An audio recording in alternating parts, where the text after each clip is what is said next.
Boorstin is in Sun Valley for the Allen & Company conference, where there are a range of media tech and investing moguls whose businesses would definitely be impacted by this regulation if it goes through. Julia, what are they saying?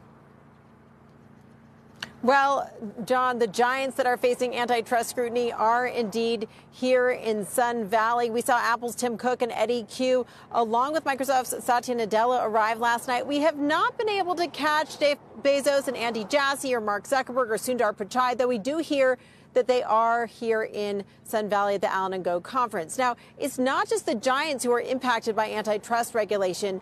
Legendary investor Reid Hoffman warned that regulation could have a chilling effect on venture investment and on startups as well. Regulation, generally speaking, needs to be lightweight and careful, so you can, correct as opposed to try to pre-plan as much as you can. Obviously, there's certain things that are kind of disaster. And for startups, I think regulation is generally bad. Generally speaking, government is not the answer for creating more interesting, diverse startups.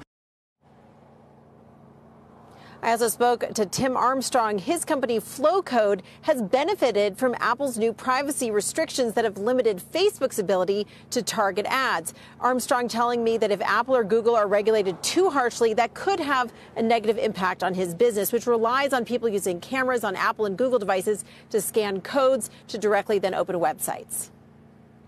There's two dominant players, Google and, Apple, with 98, 99% share. So, my concern always being in that market is if they get the sniffles, do I catch a cold? Do they change something, or they have a new policy and they're so powerful that it affects our business, or we get locked out of businesses?